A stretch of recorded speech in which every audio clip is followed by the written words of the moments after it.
All right, we're live. We got a guest with us. We got my buddy Ish Rouf, and Ish and I met through a mutual introduction from Abby from CareStack, in which I took Craig to, and then you guys met in person at the CareStack event, the Inner Circle, and then you came to our summit. So you and Craig have now had some time together.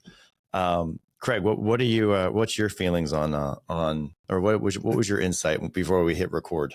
No, I just said, Ish, can you refresh me? When I saw him, I said, of course, I remember you. I didn't remember your name. Of course, I remember your face. And then what did you say, Ish? You said, what about the hand holding? I said, we held hands in public, so you better remember me. It's really bad if you held my hand and just didn't remember me. Well, as a raging extrovert, it doesn't really narrow it down that I held your hand in public because I do that type As of am thing. I. But so the background story. So Peter and I at the CareStack convention, and CareStack has, software company, with their developers based out of India, and there was a preponderance of Indians and Indian Americans there, and we were kind of outnumbered, as a cohort. And Peter and I are sitting in between a break, and we see these two gentlemen holding hands, and Peter and I are just like, this is like the randomness of how Peter and I talk. So we're probably going to gain some listeners and lose some followers. But Pete's like, those guys are holding hands. I'm like, yeah, well, who cares? Maybe they're gay. He's like, no, they're not gay. And he's like, what do you mean they're not gay? I was like, they're not gay. They're not gay? He's like, that's a normal, but holding very delicately for those watching, like just in a very nice and like a way of holding hands. I'm like, what do you mean? He's like, no, that's an Indian custom. I'm like, Peter, I'm going to go over and find out. He's like, no, I was like, no, don't do it. No, you're not. I'm like, watch me. So I go over, I start making small talk.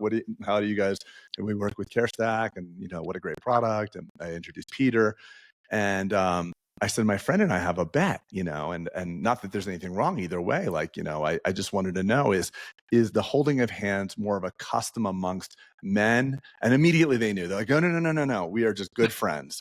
And it was really funny. It's not that funny telling the story now, but it was hilarious watching this. But and it just brought me, because I just got back from Italy, and my good buddy Alfonso, I've known for 20 some odd years, 24 years. When we would walk, he would always grab my arm as well, like embrace my arm, like the way. And it's such a nice thing. And there's such a strange thing. I know I'm going tangential here, but for men in America, like that is like, what? That's a big deal. What do you, even a hug. So Peter, I've softened you up over the years, by the way. You receive a hug from me now. I'm going to give you one more story. And Craig, you have not remembered this. This is circa 2016 when Craig and I had first met. And if you listen to the pod long enough, you know that I randomly showed up at his house, even though like that's not part of something I would typically do. Like I am not a toucher. I'm not a hugger. I am not a random, I have my cohort of friends, not to use that word again, and that was it. So Craig and I go, Craig, hey buddy, give me a hug. And I'm immediately uncomfortable. Well, no, I invited you to my house. You show up in my driveway. You have an overnight bag, and I grab you and I hug you, and he's just like standing there stiff as a board. Like, what am I getting myself involved with? But we were at dinner that same weekend. He's like, dude, I'm just not uncomfortable. I was like, you wouldn't go up to a stranger. And he was like, absolutely. And I was like, you won't go up to that table right there and get that woman to hug you. He's like, dude, I can do a 20-second hug, no problem. And he went up to a strange man at a table who was eating dinner and got this man to hug him standing up in the restaurant for 20 seconds. And I couldn't believe it. I don't think I've ever done a 20-second hug in my life. There was some statistic that at 20 seconds, I don't know, it's probably like a Huberman podcast or some sort of endorphins are released. Yeah, it's like at 20 seconds, it's like good, it's positively affects your health. So we were just talking about it. I was like, yeah, but how do you get a 20-second hug? I'm like, I can get a 20-second hug from anybody. That's right. He's like, that's right. That dude right there. I'm like, be right back.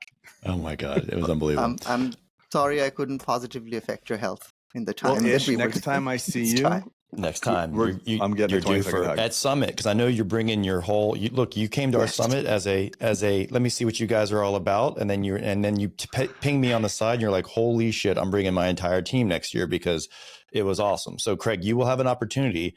If not before August 2025, you will have it. Maybe we'll do it at stage. Maybe that'll be the opener. Is like just release some endorphins.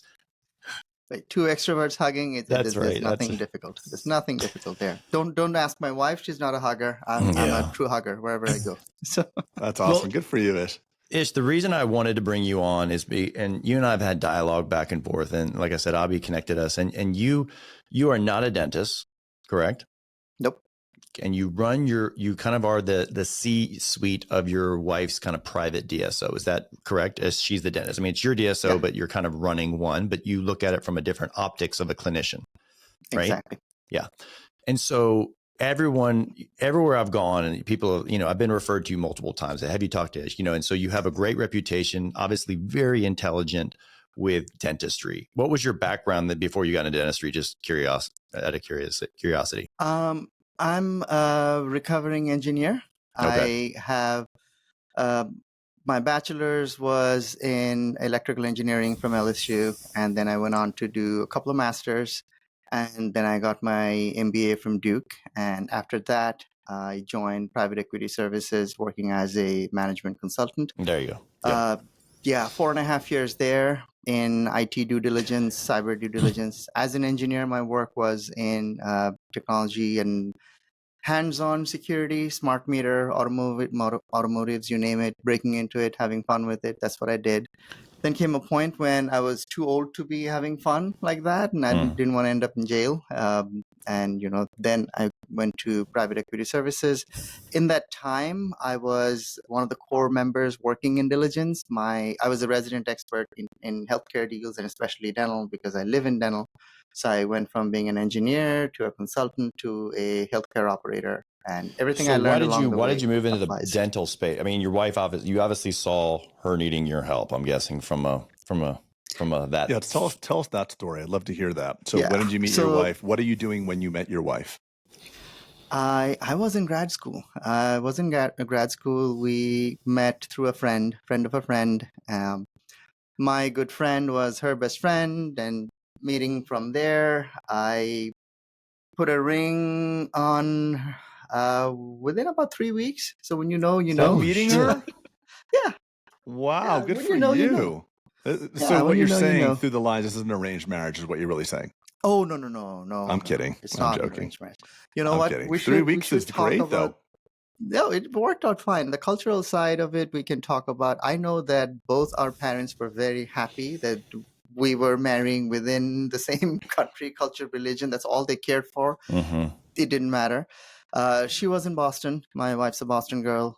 She went to Mount Holyoke, and her dental school was in Penn Dental. Great schools. After we got married, we decided that, by we, I mean more me nudging her in that direction, that dentistry is a more family-friendly profession versus medical school. So I kind of directed her that way. Spent a lot of time. My wife, myself, our two cats at the time were all in one room, shared with others in Philly. And I've been with her through that journey, watched her grow. And in terms of where we are now, I jokingly say that my wife is Mike Tyson and I'm her manager. So she is this dentist who has mad skills in terms of the dental side of things, and I manage everything around her. I knew from a very early stage, because I knew my wife, that instead of being just an associate, she would be someone better suited in a different role. I wanted the independence for her, my consulting skills and everything. Of course, that came into being. Before she even bought a practice, I knew where to look for. I knew that in that corridor between Durham, North Carolina and Boston, we would buy a practice that fits certain profiles. I knew that. I knew at least 7 to 10 months before even buying a practice that we would move to CareStack. So I've done my vetting and knew all of that, and that's been the journey so far. Trying to be all. Where did you wind up, Ish? I don't know the location of your practice. Sorry, Annapolis, Durham Maryland. to Boston is a big one. Maryland. Yeah. Annapolis, Maryland. Yeah. So what I heard from that was like you basically had a lot, Craig talks about this a lot. You guys had a lot of clarity of your vision. Like, this is what it's going to look like. This is our path. And then, you executed from that using your background of things. And I think that's just so rare in dentistry. And it's doesn't startle me that you guys have had a lot of success because you've had massive clarity. the I have reason, one question. Sorry, Pete, yeah, before you jump in. go So ahead. how is currently your wife, you referred to her as the Mike Tyson. So that means she's a heavy hitter producer. Is that correct? Correct. Yep. So give me numbers so we can understand. Is she like over 1.5 million or under 1.5 million? She's about 1.5 million now. Okay, yeah, I'd call She's that a heavy hitter. Yep. Mm-hmm. Yeah, she is. So her journey, it took some time to figure out. And I say this to everyone, every associate we hire, interview, I tell everybody that I will give you the time because it will take you about 3 years to find yourself, to find your clarity. And every associate that we have 6 or 7 right now, it's designed in a way that there's no unhealthy competition. It's very complementary in terms of not just skills today, but also aspirations for the future. And I ask them that you tell me when you find your moment, when the lightning strikes, you tell me where you want to go and I will help you go there. And that was the way with my wife as well, because initially she thought of uh, you know, going to specialize in ortho. And now she's like, this is so not her because she's more someone with surgical bent. And now she's gone into TMJ, she's gone into full arch restoration. So that's her calling. Even if she's good at other things, she knows that that's where she can really help patients. She got her IV sedation certification done because we figured that she, again, being a very, very private, very gifted, introverted person, she can connect on a very personal level with the Mm-hmm. patients who have dental anxiety. She can really connect, like she can truly empathize with them versus someone else who is a very boisterous, extroverted for a different kind of thing. So that's how we approached it. One last question, let you get in. So that 3 year, where you're patient for 3 years, is that on the clarity of where the dentist wants to go or the revenue as well? Not So with in the other words, if revenue. you, no, so what's your cutoff date? So after 1 year, in your mind, what is the bare minimum collection that you would say it's time to fish or cut Good bait? question. Just curious. We don't do that. Though I flip it on its head. So the way we do here is that we will give everybody 6 months of guarantee to start with. And if they want it extended, let me know. I am one-man corporate. Seasonality matters. Their 6 months might overlap with a vacation they have planned or, slowness in the schedule. It could be any number of things. If we found a good person, there's a reason why we hired them.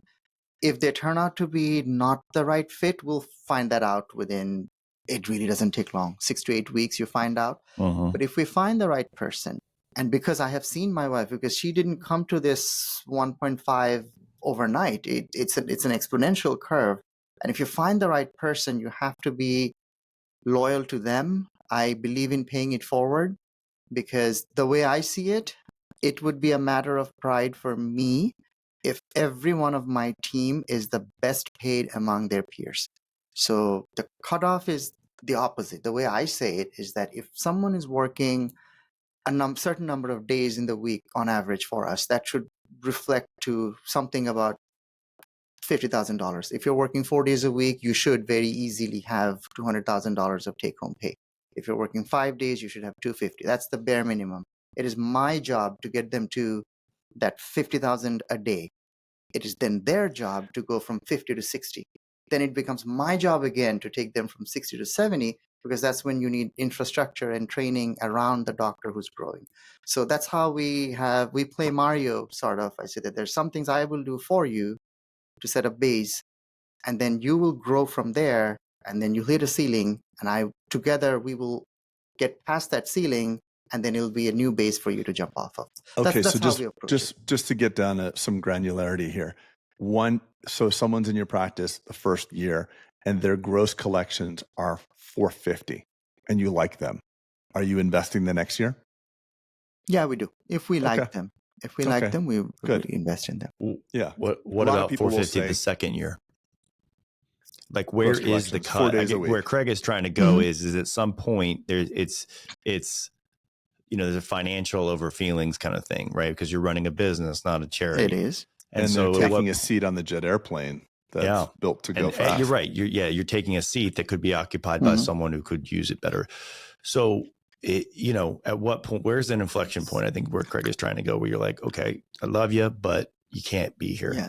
So far, we have not had that problem. Okay, good. So that's a bridge that we have not had to cross. If anything, good leadership, I then. made the mistake by hiring out of desperation, or more so hiring in the wrong season. Right after contracts expire in July. So May through September, you get a lot of candidates, and then there's a barren spell between September, October through February. Why May through September? Are you hiring mainly new grads? No, it's not the new grads. It's a contract after new grads. They're all 1 or 2 year long contracts. So they're coming there. Those contracts are mid-year contracts. Okay. They expire. So someone graduates in June, gets a job from July to July or July to June. Okay. And another job from I August see. to July. That's fine. And just to kind of make sure I got an answer from what Pete said, what is your, do you hire new grads or people that are 1 year out right after GPR or No, we rolled back from there. We tried. Eventually, we'll get it. The idea is that it does not help them if they are in a place where there's no senior doctor. So the total quotient always has to be same. As you know, out of need, there was a time when I had 2 doctors who had 3 years under their belt, but now I have a doctor who's 10 years, so that allows me to go for a doctor who's 1 year. So they average itself. Multiple themselves out. locations, correct? Mm-hmm. right. Multiple But you locations and do multiple hire people. people that are baby docs, no experience, as long as they have the supervisory capability with a senior doctor next to them, correct? Yes, we do, but they have to offer certain other things. They need to make up for the lack of experience through having a willingness to work and do everything. Because again, my wife, I remember her as a baby doctor. She worked in a practice where she was paid to work for 3 days. She used to go there. I think there was a 6-day office. She used to go there and say, you don't have to pay me. I'll sit in the back. I'll work on extracted teeth. I'll just stand outside of her operatory. I will watch and learn. So that's the attitude we look for. If I find the right attitude and the right person, for a doctor over 10, 15, 20, 30 years, honestly, that little Have you money found is that nothing. attitude recently? It's looking better as the economy is gently turning. But didn't turn gently yesterday, that's for sure.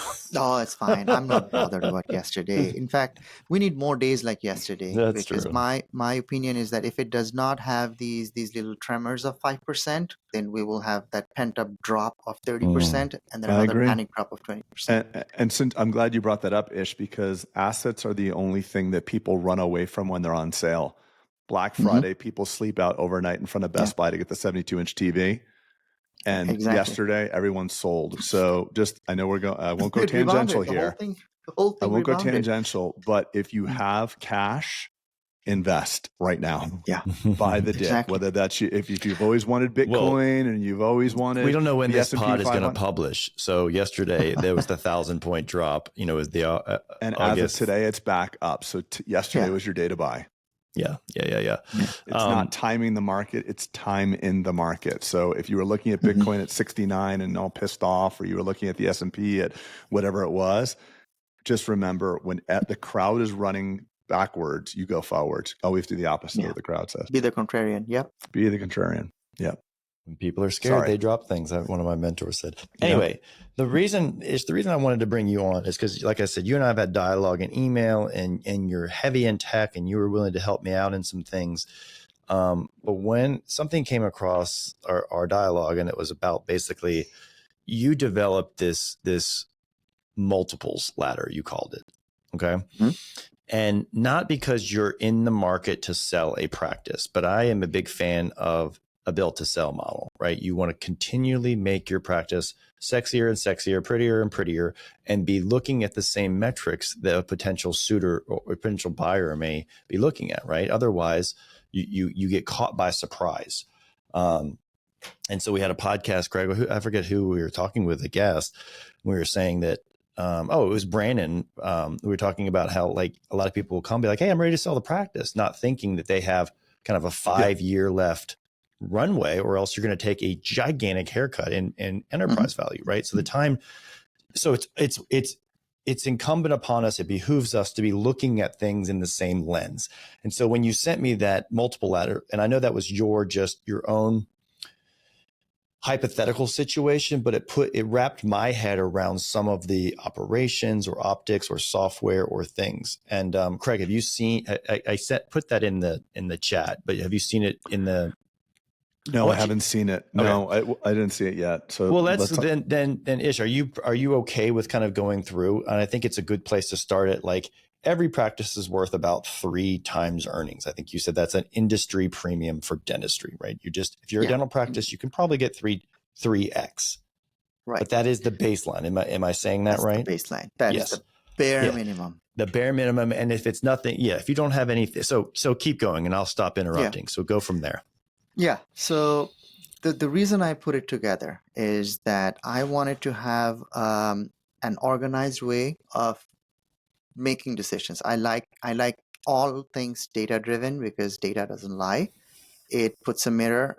And in our organization, I know it's a little bit of a tangent, but one of the things that I did is that not only did I build a dashboard, I democratized it.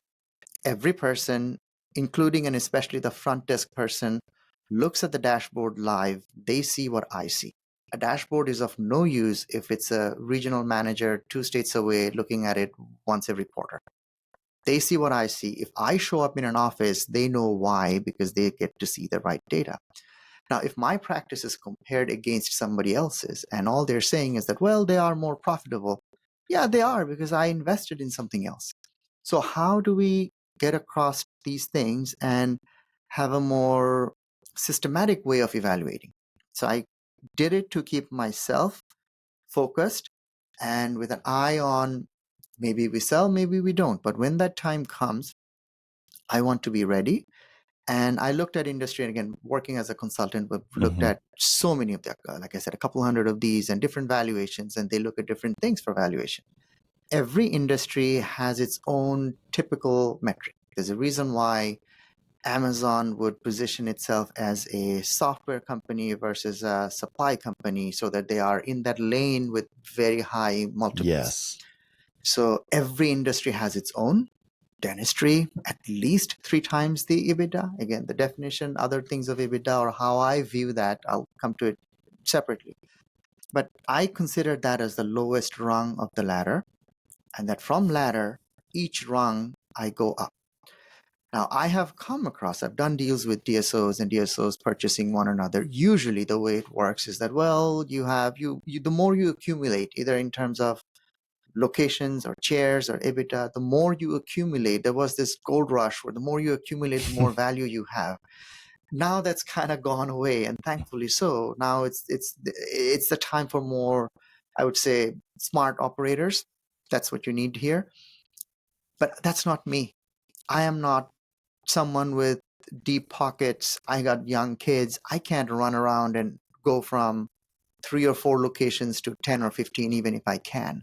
Someone out there can. So they get a point, and for all the things I have and they don't, I get a point. And then whoever comes in to buy, they don't just look at 2 practices and say, okay, 1.6 production, 600 EBITDA versus 800 EBITDA, which one do I buy? You actually get a sense of the characteristics, and you can align. I'm a big fan of alignment because the right person, just like the right person should be with the right person should be in the right profession and in the right practice and in the right business.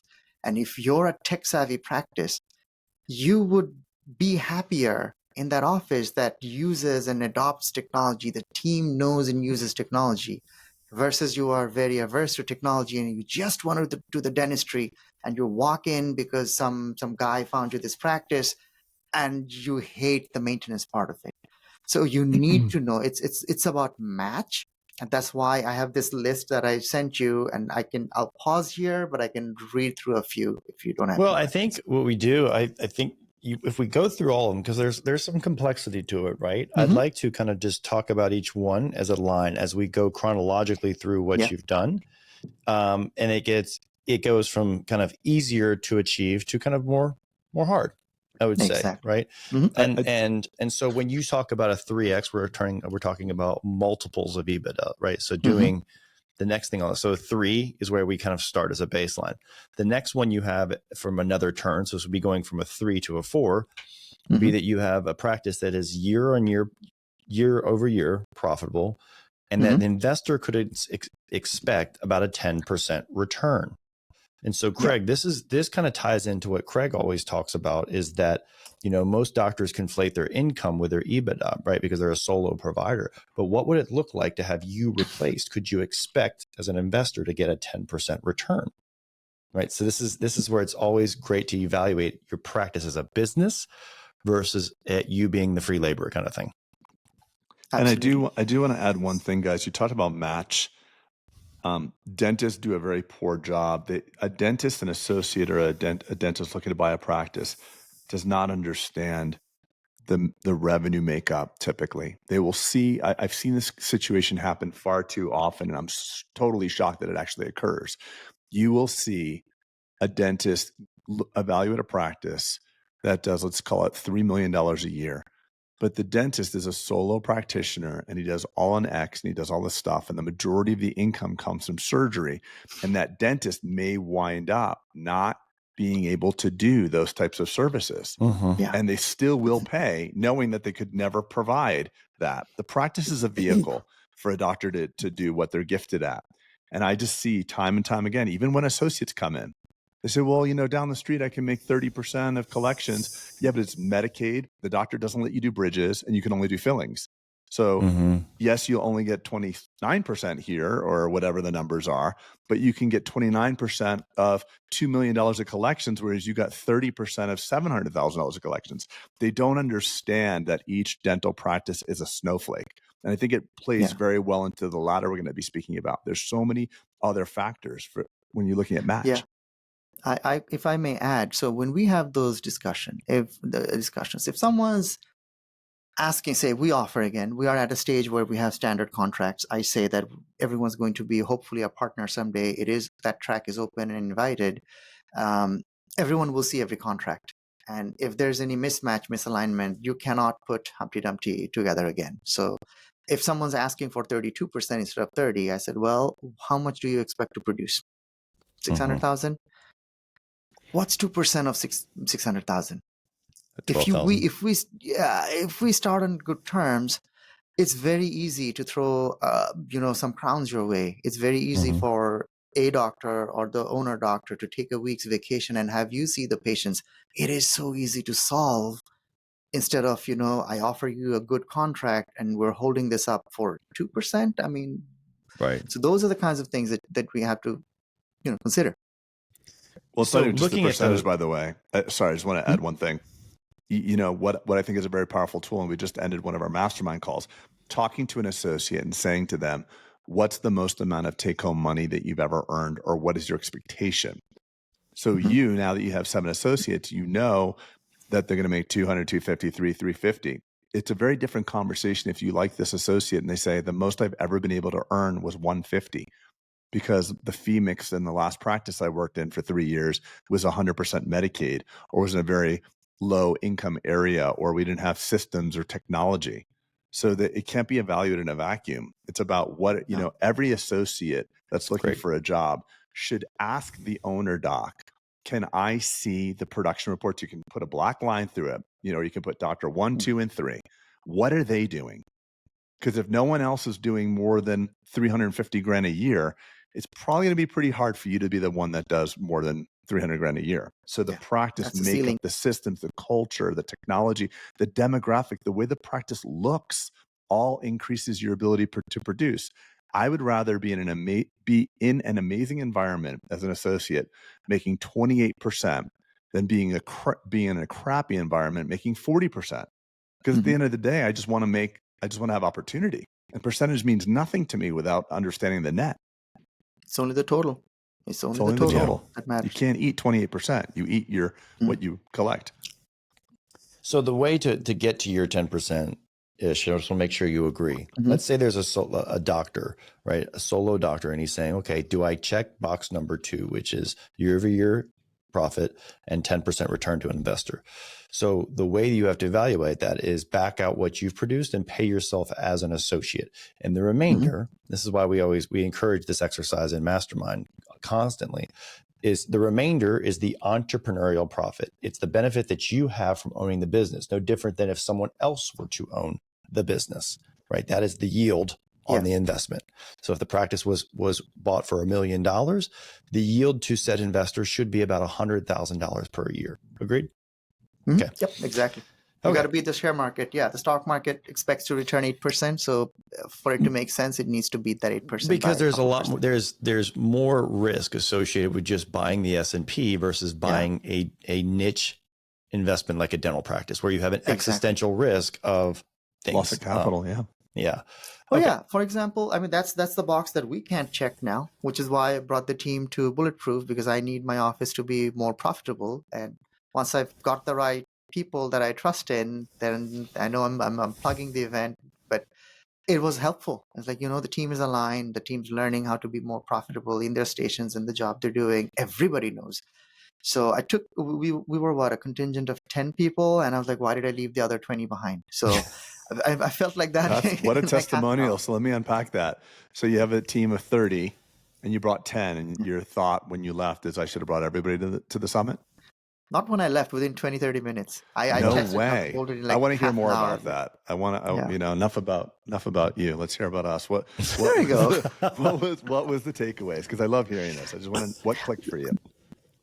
The takeaway was very good. A big thing is that where I lack in terms of getting the team to align, and a big part of this is I need to know my role in it, because there are different types of leaders as well. I'm more the type for strategic leadership. I'm not the leaders of men kind of person, but you guys have that experience, that charisma, not just you, the team, your hygienists who are presenting. I turned around and told my team that, someday I want you to be someone like this. And they were nodding. And even Dr. Uche, the presentations, the approach he took to his presentations, we resonated that, yes, we do need to take care of ourselves. And when you were talking about your pathway and how it starts with the self-discovery, my wife, the most, private Kaiser Soze, Mike Tyson person who does never show her face, it took 3 years for people to see her and believe that I actually am married to a dentist, because she's never anywhere. She turned to me and she said, you know what? That's what you should have told me 3 years ago or 4 years ago. You just, chewed my head off. You pissed me off to no end. That's what you needed to tell me. So that alignment, that click, sometimes when it clicks, you hear that and you're like, that aha moment is what we all got in different ways. So I took my wife. Well, I shouldn't count, but I was there. We had one office manager and we had 7 hygienists, and they all took away something from it. And we're working on incrementally implementing. And now they're pushing me, and I'm the bottleneck now. They're pushing me that, hey, Mr. Data Guy, where's my dashboard? Where's my report? You didn't give me anything.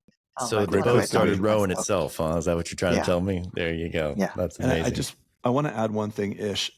You said something interesting. You said, I'm not the leader of men and I'm not charismatic, or whatever it was that you said. Mm-hmm. It's going to be easier for you to grow leaders than if you were the charismatic man out in front leader. So the books are written of the iconic charismatic leaders, but those leave voids when they leave or when they vacate. The real best leaders are like the ones brave hearts of the world. You're saying the brave Craig, hearts, like the William, they leave a void. If you look at like Good to Great and other leadership, they study the iconic leaders, the Steve Jobs, the Lee Iacocca's. It is going to be far easier and more stable for your environment because you don't cast a shadow. You don't cast such a big shadow.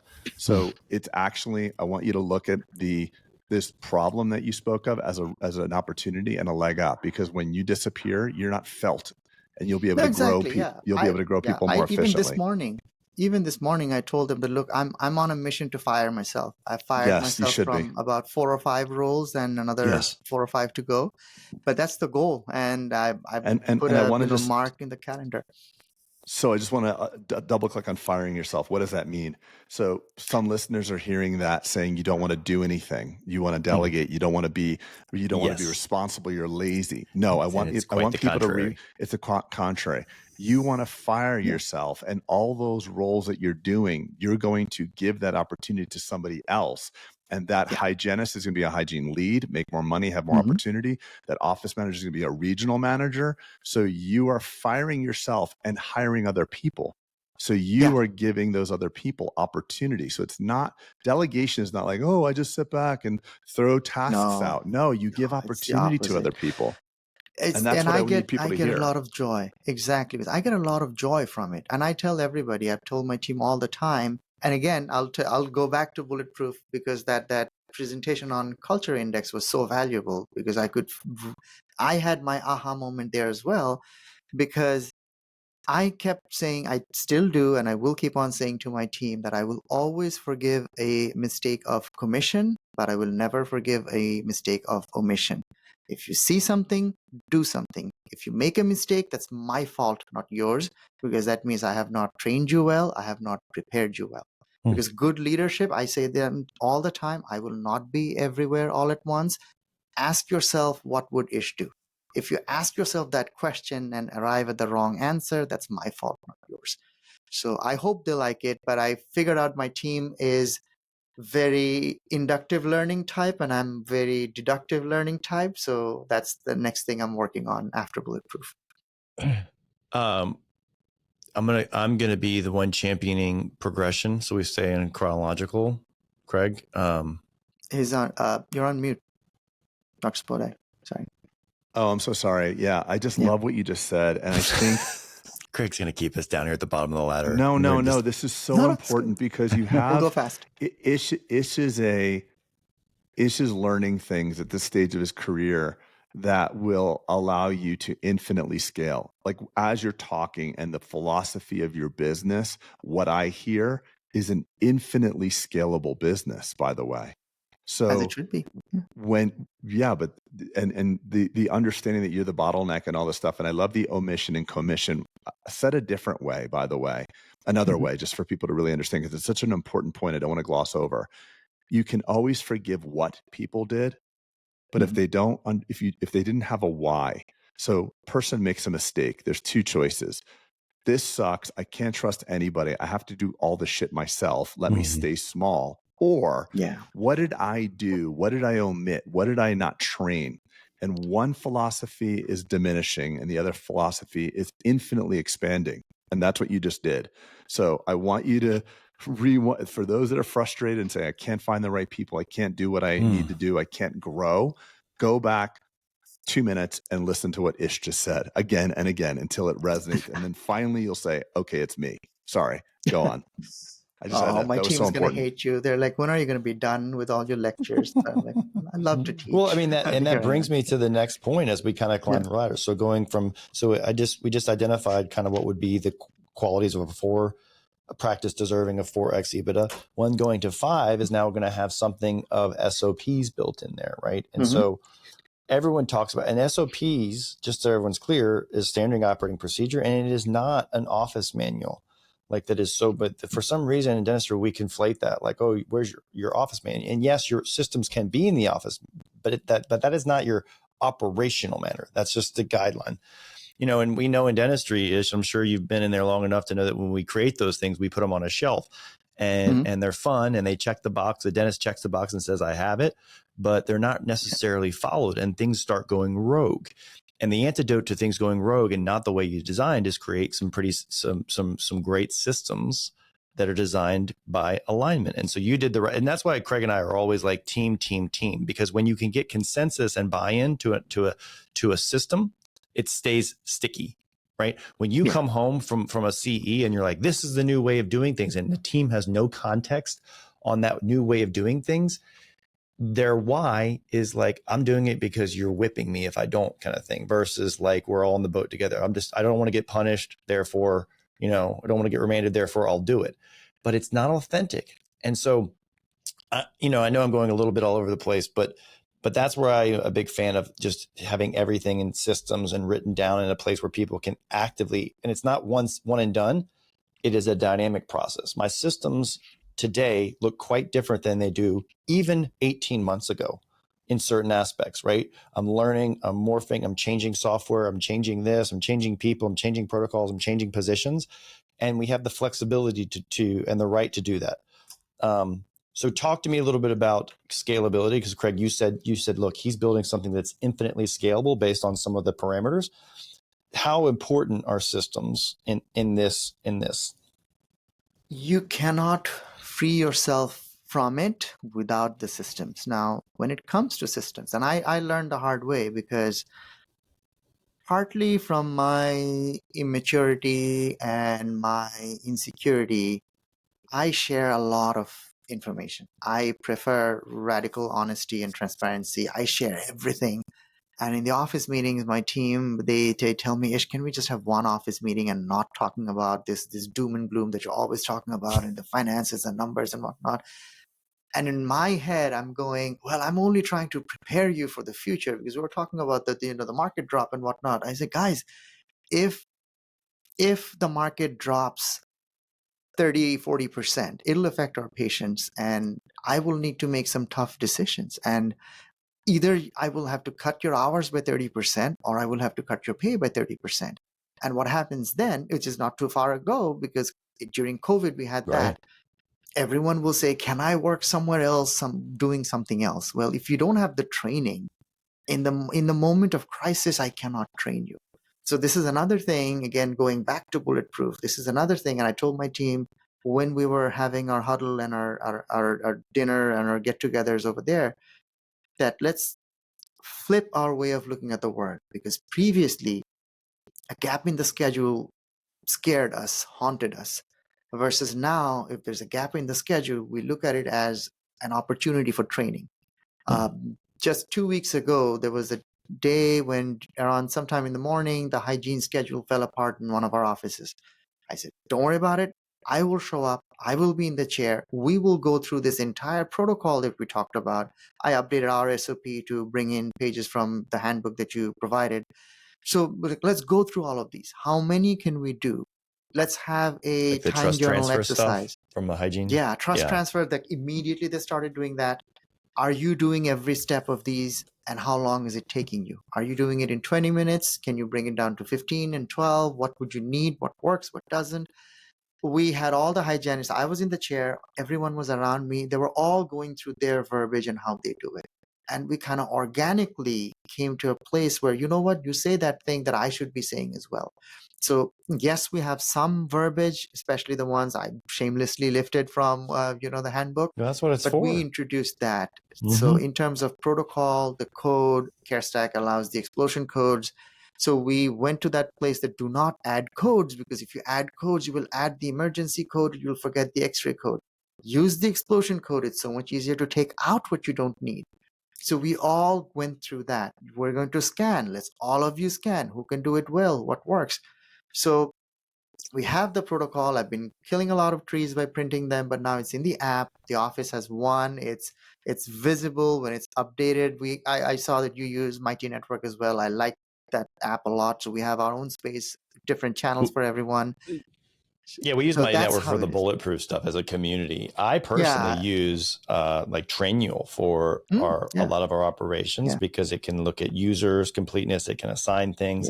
No, it's Lessonly and others I used as well. So I went away. I think if we go up the next level, then from corporate, it would be about check the box of who has done what. But everybody knows, I said, show me, all of you, that you have the app and you know where to go. But think about yourself from going back to number 4 was the investor, right? Think about yourself from an investor. If you're looking at a practice to acquire from a worth perspective, and you're saying they're doing well, but they don't know how they're doing well, kind of thing, right? Everything's rogue and they're winning despite themselves, versus the operation is like, man, this is like the Houstons of dental practice. They've got everything buttoned up and there's a way to go through it, and their onboarding is great and their system is done and they're done democratically. Like, that makes them feel, that's a warm fuzzy for whoever is right? It's So it's a ready to warm fuzzy for spring. you as the owner Yeah. because now you have scalability that hey, it's not a burden to onboard people. It's not a burden if people leave us kind of thing. Yeah. Additionally, I'm growing quote unquote enterprise value by getting an entirely new turn on my multiple potentially, right? Exactly. Yeah. And these turns, by the way, I don't look at it as binary. I look at it as, say, in terms of SOP, we're about at 60%. Subjective. So I'd give myself a 0.6 and that's how it is. And quickly about the previous turn, the profitability and EBITDA and all that, it is hard for dentists to sometimes understand finance, but everyone either understands real estate or they know someone who understands real estate. And the way I say it is that if you are investing in a home, you understand the concept of per door profit or per door revenue. If you have 100 doors and you're earning $100 per door, your cap it rate makes sense. That per door amount is your EBITDA, not the whole revenue, not everything else, because you have capital expenses and all that. But SOPs you have to have, and they change. They change all the time. That change is hard sometimes. And in fact, I'll tell a real story from this week, not this week, yeah, late last week. I had to kind of go head to head because someone wanted to change something, and I said, "Look, this is operator error. The SOP we have is the SOP that we developed based on your own advice. So you got to trust yourself a little bit, stick to it. We made a mistake. Let's not make it again. We don't need to change the whole protocol again with this. It has to be a living document, but you have to have some commitment to it as well." I don't want to guide. I don't want to go step by step. I've actually changed my mind on that. I want you to kind of just guide us through the remainder of it and say, maybe pick some highlights, because otherwise we could stay on this but I want you to kind of say, like, here's some really key things as we kind of progress. Would you mind kind of just you quarterbacking? Yeah, absolutely. Because Ish loves to talk, so don't let Ish talk. I like Ish when Ish talks about himself in the third person. I do too. I'm gonna start doing that. I never do that. I never call myself in the third person. When you mentioned what politician did that? A lot of politicians Ross Perot. do that. Was it Ross Perot? I don't know. I think most politicians do that. Okay. It's definitely more fun than I am. Okay. Yeah. All right. But no, but the idea is the way I picked it, the way I looked at it, some of these things are a given, other things are not. When you are looking to sell, we all say that a true diligence goes in both directions. It's not that you opened up shop and someone's looking at you. It should also be about who's the other side. Like the example I gave, if I am looking to partner with someone, it would be someone who is a good aggregator. And if they have that strength, then it complements what I do, because what do you mean by aggregator? Someone who has, say, a good pipeline of being able to grow. Yeah, okay. Pipeline. Someone who has, say, double-digit practice over 2 or 3 states, and they want to expand from there, things like that. If they have, because that's a whole different game. I don't want to get into that game. I'm not good at that game. I'd rather have someone play that game. But when you have it together, I can help you organize it and have visibility. And that's where one of the key things, well, 2 of the biggest things, one is the analytics side of things, and the other is the financial side of things. So if we are to look at the importance, this is the example I gave, that there was this point in my diligence career that I could write that section in my sleep. Company uses QuickBooks. They should migrate from QuickBooks to an enterprise grade system because QuickBooks does not have yada, yada, yada. So if you migrate from QuickBooks to an enterprise grade system, that is a major, major, major task. That takes good part of a year and a half, maybe 2 years, because you set up and then you run it, then you evaluate after the end of the year. Your taxation, reporting, everything changes. So you cannot have 10 different QuickBooks logins for 10 different offices. You need to have something that shows you a consolidated multi-location view. Just like with practices, on the technology side of things, again, we all use CareStack here. I love how it is built to be multi-location. Craig doesn't. Oh, you don't? I'm sorry. I shouldn't have assumed.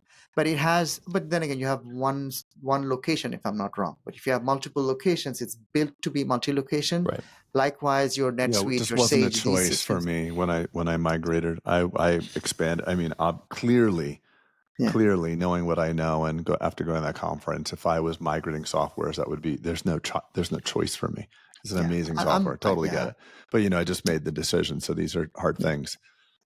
Yeah. No, I'm biased, but I know they're awesome. No, I'm not biased, and I'm telling you that I would do it. I just Yeah. literally moved right before Peter found Yeah. CareStack and discovered I moved to Open Dental. Now, But for those I've that are learned the Yeah, considering- you already more. went through the pain in the ass migration. Right. And everyone knows, like, Yeah, you like, I don't do think it you're twice, saying, yeah. Craig, like the most brain damage you'll ever get in practices is migrating your patient software. Yeah, I still don't know how to use Open Dental yet. It's been like a year. I have to have people help me Yeah. log in. Yeah. And Pete, I guarantee you But- don't know how to log into CareStack, so don't laugh too hard at me. Nah, It's not true. It's built in. Yeah. So when we got it, I was still working as a consultant, and I was flying twice a week, not even knowing which city I'll end up in. And it's designed in a way that I can, have my finger on the pulse even from California. So that's how it was designed and why I picked it. But enterprise financials is one where I would put 2 turns, not just one, because it is that important. Wow. And Explain what that because is. you have to move to true multi-entity accounting, because you always, if you're running a business, if you have multiple checking accounts, operating accounts, you're moving money right to left. You need to have a total, proper, consolidated picture. Typically, what happens is end of the year, you give access to your CPA or your accountant, bookkeeper, whoever it is. You send all the reports to them, and in Excel, they will, blend it all together. They would normalize. They would move money from entity A to entity B. And, oh yeah, rent for this office I paid out of there. This bill belonged to someone else. They have to do all of that. And then you have a consolidated financial report at the end of the year. It is already very good if you have audited, consolidated financial report in any line of business, any business. If you have an audited financial report that is consolidated across all entities, regardless of your business, you would be in the top 10%. But to be able to have it in real time, that's where the aspiration, that's where all the money was. There's a reason why I pay 20 times more for NetSuite than I would pay with QuickBooks, just so I can, anytime my bank is asking me for a report, anytime I want to see how profitable I am, it's 1 click, 2 seconds, it just spits out the report. The power of that is immense. But because I'm paying it again, it goes back to I am less profitable in quotes, but I am more powerful because I have that. And then the next step to that would be accrual accounting. If you can go there, that would be the pinnacle, where you align the day you spend it versus the day you pay it. That's more. But that's why I put 2 clicks on proper enterprise level financial systems. That's the biggest one. I'll pause after that. You know what? As you're talking, by the way, and going through all these concepts, there's probably some listeners that are going to say, like, well, I don't really want to sell, Right. so this is not applicable to me. And it made me use one of my best friends, ChatGPT, to help design a quote. And I think you're going to like this right now. And I'm sorry if I'm derailing this, but I think it's accretive, not distracting. I wrote, the easier it is for you to run your business, the easier it is for someone to want to buy it. Additionally, the smoother the operation, the lower the likelihood you'd want to sell it. People love to sell their problems and not their opportunities. Absolutely. So if your That's practice is a great. problem right now. That's great. Wait, you Yeah, didn't come, but- you can, No, you, I came up with it. I just refined it. that's So I came up great. with the easier it is for you to run your business, the easier it is for someone to want to buy it. So that's all you're saying here. So make it easy, make no key man risk, make it all run, make it automated. Yep. Additionally, the smoother the operation, meaning the less friction, the lower the likelihood you'd want to sell it. Because in the end of the day, people love to sell their problems, not their opportunities. You have a car in your Absolutely. yard. It's worth a lot of money, but it doesn't run. And you know it's going to take $5,000 to fix it and make it good. And it's going to be a pain in the ass. So you know what? I'll just sell the whole damn thing. We all know Genius. if you fix it, it's better. Real estate See, professionals Ish, this is don't. why I keep this guy around. He comes up So with real these. estate. Hold on, I'm not done. People don't like professional real estate developers will only buy problem shopping centers because they know how to fix it and make the money. Yep. Guys like me and Pete want to buy the Cadillac deal we did, which is all baked, and get our 8% coupon and not have to go there. But a real estate professional will look at a shitty center that's 50% occupied, losing money with the roof falling in and no blacktop or landscaping because they know how to make it work. So if you're looking to just practice and forget the selling part make it smooth because you'll love it. You want to sell your practice. You're frustrated because it doesn't work well for you. But if you could just fix it up, and believe me, you know how to fix it up better than any PE person out there. You just have to get the right crowd. You have to go to the summit. Yeah, but they need teaching. They don't know how. There was a whole decade in which I wanted to sell my practice. I hated my practice because it was a hassle. Really? But once you can get it working, you don't need to sell it. I'm sorry to kind of go. No, dude, I think that lands the plane, obviously, because we could go. I think we're getting super granular now. And honestly, like, we're coming up on close to an hour, and I don't want to lose people. And I think that was beautifully said, Greg. It's not for the act of selling. It's for the act of simplicity and the act of your happiness. And that is the master KPI. And when all these things are deployed, it makes it smoother, like you're saying. And then you don't want to get in that mindset. Yeah, Ish is just assigned a point system because his mind is analytical. Correct. So each point of automation, and he's giving a system to smooth. So this makes it smooth, it's a half point. This makes it smooth, it's a half point. This makes it automated, it's a half point. But what he's really saying is the less hassle and the more smooth, the more valuable it is to everyone. To everyone. Just to everyone. To yourself. You currently and an investor later. Right. That's beautiful. Yeah. And when you iron out all the kinks and it is running well, you're like, why the hell would I sell this? Because as we always say, yes, you get 10 turns or 8 turns, but then you pay long-term capital gains tax, and then you deploy that 80% or that 78% into the market, and you'd be lucky if you get 7%. So if you look at what your practice is worth and it's earning more than 8% and you like it, screw it, don't sell it. Yeah, exactly. And honestly, just exactly like you said, I mean, I would very briefly mention the other big thing that has to do with analytics, because all it does is that it makes sure you see what's under every rock. You have to have visibility. And what I say all the time is that when I'm talking, and especially in diligence, when I was doing the interviews, I would always ask, like, a patient comes in, walk me through the patient's journey, and then a dollar comes in, walk me through the dollar's journey. You should be able to see everything. And I'm paranoid about having visibility, maximum complete glass box visibility of every corner of the office. But again, if you have that, I put a couple turns for that, because again, that takes a lot of work. That's great too. The simplicity of that. You said, walk me through the patient journey, walk me through the dollar journey. Love that. Love that. I think in dentistry, we easily can say, oh, the patient here, but a lot of us are like, what do you mean the dollar journey? Right. And there is some, and that's kind of to your latter point. Craig, it was funny. I was at a place this past weekend where there were a lot of very wealthy people who sold their company, right? And Craig, you have a line that you talk about all the time. It's like, look, you're never out of business. Either you're operating your own. If you're a business owner right now listening to this, you're operating your own, or you're going to then take that capital that you quote unquote sold with, and you're going to deploy it back into other people's companies, whether it's Amazon or a private equity kind of deal or real estate. But they're all just, you're investing it back in. And right now you have the ability to kind of make it simple, right? And make it stress-free and follow this and make it more valuable at the same time. So I love it. I love it when entrepreneurs get to kind of hear these things, right? Because we're so busy in the grind that sometimes it's like you pick your head up and be like, all right, what's the plan here? What's the plan to make this easier, faster, better, right? Easier for me. Go ahead, Greg. Yeah. Also, Pete, being out here where I am right now, I'm surrounded by just tons of wealthy people, and my network is really wealthy as well. It's just by virtue of where I practice and where I live. But I'd never met somebody who sold it and went to the beach and was happy.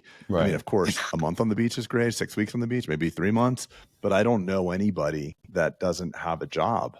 Like all my friends, Randy, look at Randy, sold out. He's working harder than ever.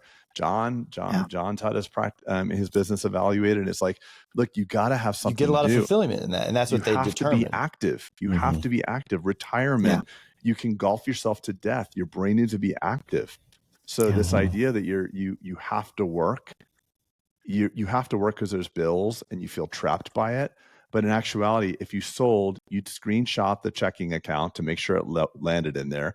Within a couple of days, you'd say, shit, I have to put this to work. The money goes into another company. And now you're like, what do I do? And by the way, your spouse every minute will say, hey, Ish, since you're not working today, Can you pick up the dry cleaning? Hey, since you're not working, Rover gets to have a dog is grooming. So now you're like a freaking housekeeper. Like, so do something good. And then a day like yesterday where you have zero control, you sometimes can turn into a panic animal, right? Yeah. Meaning you say, oh, sell, but because you can't hit the sell button on your practice or your real estate or whatever like that, because the button doesn't exist. And there are days you want to sell. There are days where you're like, this practice is chewing me up. Today is a selling day. And that's normal. John says that all the time. My buddy John, normal. We have multi-billion-dollar companies, like today was a selling day. I'm like, really? Is that bad? He's like, oh yeah. But I know in a week or two, it'll fade. And so don't make a long-term decision on an emotional state. Yeah. My wife says the same. There are more days than we care to admit where she's like, I just want to just sell the whole thing and leave and work as an associate somewhere. And I have to kind of walk her back and say, look, all this investment that we have for the CEs and whatnot, I'm going to have to pay all that back. And then you're going to take it for free to someone else. And then she's like, okay, fine. I'm not going to do that. But yeah, that happens a lot. But if the body and the mind, the body and the mind, they both have to have a purpose. The day you don't have it is the day you become old, and you typically die soon after. So misery will set in if your body and your mind don't have purpose. Yes, very important. It's just hard to tell somebody that when they have bills and they have to. But once if you run a smart practice and you can invest outside your practice and you can build a money machine, whether that's assets like the S&P or whatever. And by the way, today, a great day again. I can't reiterate that enough. But if you can just slowly start building a wealth machine, you will work because you want to and not because you have to. And that's when most people feel free. I had a guy call me yesterday, one last story. He's a guy I talk about all the time. I just don't want to out him. He calls me periodically. He's called me consistently at regular cadence over the last 10 years. Pete, I know you know who it is, so don't say his name, please. He called me yesterday. The original call was, I'm a solo producer. I make $1 million a year. I'm miserable. I want to hire associates so I could work without having, or I can make money without working. Well, great shit. You make $1 million a year, you're like freaking Michael Jordan. So it's a job, but it's a great job, especially if you're spending $200,000 or $300,000 a year, you'll be set in 10 years. So what does he do? Hires a bunch of associates. He now makes money when he's not working and he's miserable. So this is at 3-year intervals. And then 3 years later, he calls me, he's miserable again. What'd you do? I sold to the DSO that, whatever. I sold to a DSO. And so then I got another call. So this is over 10 years, every 3 years. He calls me now, he's totally miserable again. And he wants to be a dental consultant. And he's not that he's miserable. He's restless. Miserable is the wrong move. But I said to him, do you think, he's like, it was the best idea ever selling. He owns 15% of his practice. His practice is kicking out $1 million a year of net revenue. And what is his problem right now? Cash flow. Because once you have a nest egg and you invest it, every time you go to dinner and your dinner's $200 or $300, you're upset because you're spending your principal and it messes with your mind. Human beings need cash flow. We need to have something. Yeah. So what are you looking for now? Trying to get cash flow. And I said to him, imagine if you didn't sell your business, you don't work it anymore, and it produces $1 million passively. Holy smokes. So again, we don't understand our motives as much. We're all taught to run to a sell point, and then we reach some sort of nirvana where you're sitting back on the beach doing nothing. That will actually wind up consuming you. So kind of putting a bow on what we said, I just think your steps are great, but in the context of building a great business, and it's incumbent upon you, the minute you decided to open up a business and you stop being an associate, you've got to turn it into a self-sufficient business. So we have a saying in Bengali that's something, loosely translated. It's like, he who feasts every day never feasts at all. That's the kind of thing that it needs to be. I'm living the Bengali nightmare right now after 1 month in Aspen. I'm literally, Pete, I'm just like, it's not good. I'm literally in Bengali hell. What's the word for Bengali hell? I over recreate every summer, by the way, Pete. I do it to myself. You get sideways. Yeah. You get sideways and be like, this is too much. This is too much. I want to get back this is like Roman. I'm like a Roman emperor these last couple of months. I can't handle it. It's not good for my brain. Come spend a week with us in Annapolis. Yeah. Well, come spend here. I'll make a Bengali feast for you. Oh, that'll be nice. That liquor cabinet is getting smaller and smaller every day. Oh my God, Greg. Shh, I'm not allowed to have it officially. Oh, good for you. Yeah, no, don't worry. Not that I care. So I drink like a fish. just as we're kind of Nom. wrapping full circle, and Craig, you may not even know this yet. You probably do, but the Summit 2025 is going to launch here in I think 3 weeks, Craig. Cool. We've got a lot more time. It's in August, so just make sure to put that down. I think it's August 23. It's And on the schedule No, it's already. August 7th and 8th, bud. 7th. No, August 7th. guys. Sorry, we're saying different things. August 23 of this year. In the next 3 weeks, Opens. the registration will launch from an early bird perspective. Oh, understood. Right. The summit itself is August 7th and 8th of 2025. Yeah. Right? Yeah, I'm just telling Ish because he's talking about bringing his entire team, and I was saying you might want to jump on that button when it goes, especially from a room block. A room block perspective. I'm going to make them earn it. What I told them is like, I've taken you to Bulletproof, the first time. You've all loved it. We loved it. Here's the goal. And again, I'm the bottleneck. I need to give them the number and a goal to chase, and then they're going to earn it. So I think that's a great way to do it, honestly. Just to help to get numbers around that, let's just say that's going to cost you X dollars. How do you want it? So just for the other listeners that want to help their team earn it as well. And by the way, Ritz-Carlton's pretty freaking special. And a room rate of 210, it's like staying at the Super 8. That's the price of what the Motel 6 is. So give your metric so that other listeners can say, hey, we have a full year. If in the next 12 months we collect an extra blank, we'll send you. So help me understand. It costs X to go to the summit. So let's just say 10 grand to go to the summit. What do you need to collect additionally in order to feel good about this ROI? I gave them a target of 200. I said that per column, get me 200 more. So that's the goal I gave them because I'm okay. But I just want to make it actionable for everybody. No, $200 a day in a column, because if they're at a place where their column is producing 1,200 now, I say go from 1,200 on average to 1,400 on average. Yeah, that's it. That's the kind of goal I gave them, because if you distribute that over 8 or 6 patients and you add some restorative work that's done in the same visit, because that's what I'm trying to get to, that look, if you need a couple fillings, the patient's there, the doctor's there, there's time, let's get it done. We save in time, we save in flipping the room. I would not look at individual people so that it's not a bad competition.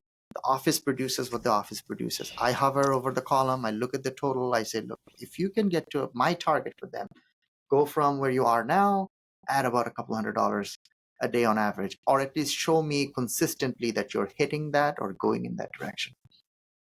I love that idea. And one way I would look at it is my team total expenses are 25% of my gross.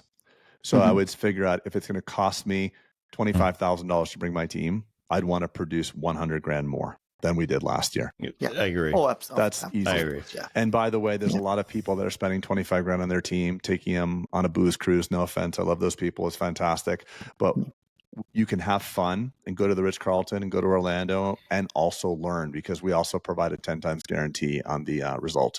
So, but that's where kind of like knowing your numbers, like Ish, you were talking about the metrics, the analytics and things like that. It's easy for you to define what I always call the triple win, right? I don't want to give a bonus or an incentive that only one person wins in that direction, because that's not sustainable over time. So the practice has to win, the founder has to win, and the team has to win. And that's always kind of the three-legged stool.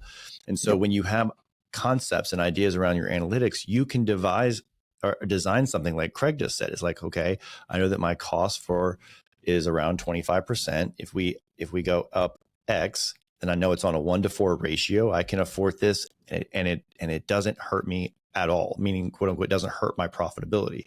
The team, quote unquote, earned it through increased productivity. And I think that's just great. That's next level dental ownership, leadership, in my opinion, is attaching that kind of thing, right? Rewards. Yeah, and they like to earn it too. I mean, of that's course, the other thing. who doesn't like that fulfillment? Yeah, no one. Is there no one Bangladeshi likes saying for that, hand-me-downs. by the way? Yeah. Is there a Bangladeshi saying for earning it? I love that he who feasts every day never feasts. I love that. Yeah. There's a slang way of saying it. I don't want to say it. My people from Bangladesh, they're gonna be like, you have really represented us poorly if I say it. But the way we don't want that. We don't want that. We don't want that. Work hard. I love it. Work for it. It's all the more sweeter if you work for it. But yeah, kawa is eating, so you got to earn earn what you're eating. Don't just go on hand-me-downs. It's the way any self-respecting, proud person should be. It's not Oh, about of what you course, get. yeah. It's And also how this you is get it. statistically And proven. They do these studies yeah. on universal basic income. So if people are Mhm. given X dollars, they tend to get less happy. So this is a Yeah. proven thing. And I'm guilty of that. I Mhm. was doing the absolute worst social experiment I practiced prior to meeting Pete. And Pete was always asking me like, so this reward, why do you give it to them? I'm like, oh, just every day it shows up. He's like, you can't do that. So I've learned a Yeah. lot. And again, I just want to thank you, Ish. This was awesome. This is a really, really powerful podcast. And I hope it lands on the people and makes a significant impact for them. And I also want to thank you for your genuine appreciation for what we did at the summit. That means a lot, that a No, person thank like you. you who's at your level of understanding, because you're not the average. You're a very sophisticated dental Oh, I'm below entrepreneur. average. Come on. You don't know me enough. No, I know you well Sometimes. enough to know that you're well above the average dental person. And for you to extract that much value out of the summit makes Peter and I feel really good that, okay, we're landing at that higher level and that it was You guys valuable did for your really team. good. So appreciate You that. guys did really good. That's great. I extend the thanks from my team as well. It was wonderful for them to go. And being in Annapolis, we love the idea of Orlando because, again, for what we So spent easy. to go to Scottsdale, we can send double the people just from there because we don't have to take out a couple of days of production and the ticket price is half and all that. So Yeah. we really look forward to it. Yeah, That's and we'll look awesome. forward to welcoming you there. And also, anytime you're in Florida, my doors are always welcome to have you come around, check out the practice. I'd love to have you in there. I will pull up my LSU Tigers shirts and show up in that gear and see how it goes. Sure. If it's a sports analogy, I'll need to have it translated. I'll need to come with you. Yeah, I'm not a big hockey player, so I don't understand the LSU analogy. Oh my God. I'm kidding. Ish, enjoyed it, but I can't wait to see you. Hopefully, I see you in person before a year from now, which is the next summit. Probably but if not, February. Yeah, probably February. oh, in that's Orlando. right. That's right. I am speaking at the. Craig, can you come? I'm speaking at the Inner Circle, so I will be there. You're right, at the event, the CareStack event. That's February 6th and 7th, correct? I forget when it is. I think so. Yeah. I have a conflict, but I'll talk to you offline. Sorry. Yeah. All right, everybody. We'll see you next time. Take care. Thanks, guys. Thank you so much. Have a nice